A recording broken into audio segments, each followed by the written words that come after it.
दोस्तों, आज हम मल्टीपल माइलोमा के बारे में बात करते हैं। मल्टीपल माइलोमा प्लाज्मा सेल्स का एक कष्टदायक कैंसर है।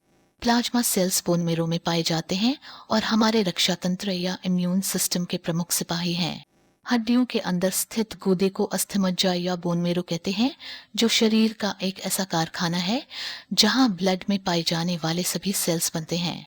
रक्षा तंत्र में कई तरह के सेल्स होते हैं जो साथ मिलकर इन्फेक्शन या किसी बाहरी आक्रमण का मुकाबला करते हैं। इनमें लिम्फोसाइट्स प्रमुख हैं, जो मुख्यतः दो तरह की होती हैं, पहले टी सेल और दूसरे बी सेल्स। जब शरीर पर किसी बैक्टीरिया का आक्रमण होता है, तब बी सेल्स मैच्योर होकर प्लाज्मा सेल्स बनते हैं। ये प्लाज्मा सेल्स अपनी सतह पर एंटीबॉडीज बनाते हैं, जिन्हें इम्यूनोग्लोबुलिन कहते हैं, जो बैक्टीरिया से युद्ध करके उनका सफाया करते हैं। लिम्फोसाइट्स बॉडी के कई हिस्सों जैसे लिम्फ नोड, बोन मेरो, आंतों और ब्लड में पाए जाते हैं, लेकिन प्लाज्मा सेल्स अमूमन बोन मेरो में ही रहते हैं। जब प्लाज्मा सेल्स कैंसरग्रस्त होते हैं तो वे अनकंट्रोल्ड होकर तेजी से बढ़ने लगते हैं और ट्यूमर का रूप ले लेते हैं, जिसे प्लाज्मासाइटोमा कहते हैं। यदि एक से अधिक ट्यूमर बनते हैं तो इसे मल्टीपल माइलोमा कहते हैं। ये गांठें मुख्यतः बोन मेरो में बनती हैं। मल्टीपल माइलोमा में तेजी से बढ़ते प्लाज्मा सेल्स बोन मेरो में फैल जाते हैं और दूसरे सेल्स को बढ़ने के लिए पर्याप्त जगह नहीं मिल पाती है। परिणाम स्वरूप अन्य कोशिकाओं की आबादी कम होने लगती है। यदि आरबीसी का बनना कम होता है तो मरीज एनीमिया का शिकार हो जाता है, उसे कमजोरी व थकान होती है और शरीर सफेद पड़ जाता है। प्लेटलेट्स कम होने पर ब्लीडिंग होने का खतरा बना रहता है। डब्ल्यूबीसी कम होने पर इन्फेक्शंस हो सकते हैं। माइलोमा में बोन्स भी कमजोर होने लगती है। बोन्स को स्वस्थ और मजबूत रखने का कार्य दो तरह के सेल्स मिलकर करते हैं। जहां ऑस्टियोब्लास्ट सेल्स नए बोन टिश्यू बनाते हैं, वहीं ऑस्टियोक्लास्ट सेल्स पुराने बोन टिश्यूज को गलाने का काम करते हैं। Myeloma sales osteoclast activating factor secret करते हैं, जिसके प्रभाव से ऑस्टियोक्लास्ट चीजें हड्डियों को गलाने लगते हैं। दूसरी तरफ ऑस्टियोब्लास्ट को नए बोन टिश्यूज बनाने के आदेश नहीं मिल पाते हैं। फलस्वरूप हड्डियां कमजोर व खोखली होने लगती हैं।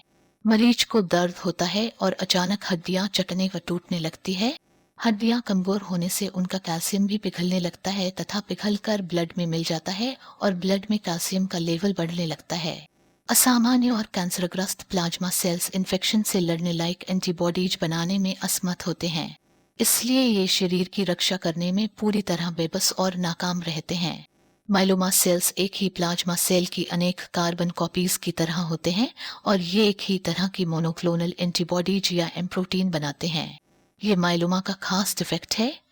इस प्रोटीन को पैराप्रोटीन या एम स्पाइक भी कहते हैं। जब बोन मेरो और ब्लड में इस प्रोटीन की मात्रा बढ़ने लगती है तो मरीज को कई तकलीफें होती हैं। इम्यूनोग्लोबुलिन प्रोटीन की दो हेवी चेन्स और दो लाइट चेन्स से बनी होती हैं। अक्सर किडनी इस एम प्रोटीन का यूरिन में विसर्जन करने लगते हैं। यूरिन में निकलने वाले इस प्रोटीन को लाइट चेन या बैंस जोन्स प्रोटीन कहते हैं। ये गुर्दे को नुकसान पहुंचा सकते हैं। मल्टीपल माइलोमा में शरीर के कई अंग प्रभावित होते हैं, इसलिए मरीज को कई तकलीफें हो सकती हैं। इसके शुरुआती लक्षण हड्डियों में दर्द होना, अचानक हड्डियां टूट जाना, दुर्बलता, थकान, खून की कमी, इन्फेक्शन, खून में कैल्शियम बढ़ जाना, स्पाइनल कॉर्ड पर दबाव के लक्षण या किडनी फेलियर हैं। बोन मेरो में प्लाज्मा सेल्स की बढ़ती आबादी के अतिक्रमण और आतंक के कारण आरबीसी, डब्ल्यूबीसी और प्लेटलेट्स का गुजर बसर मुश्किल हो जाता है। फलस्वरूप कुछ सेल्स मरने लगते हैं और नए सेल्स बन नहीं पाते हैं। नतीजा होता है एनीमिया, न्यूट्रोपीनिया और थ्रोम्बोसाइटोपेनिया।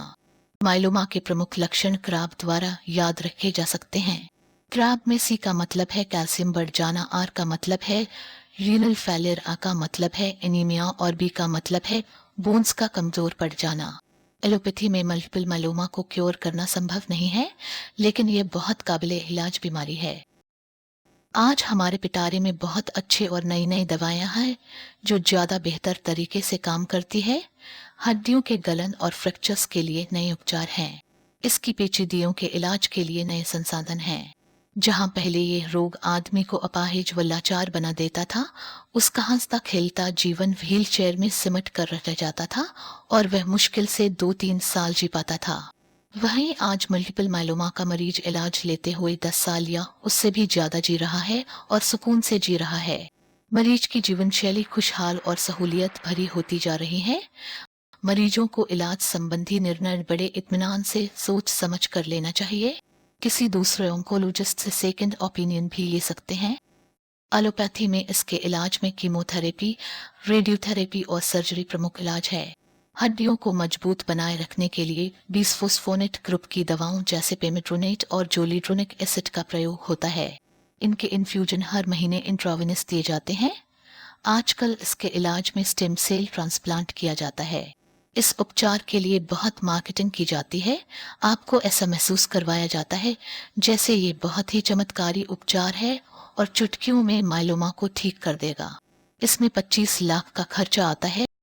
लेकिन दोस्तों, जैसा कि आपको मालूम है कि बडविक प्रोटोकॉल कैंसर का सबसे बढ़िया उपचार है, इसलिए माइलोमा के हर मरीज को बडविक प्रोटोकॉल को लेना ही चाहिए। ये उपचार 90% सफलता देता है।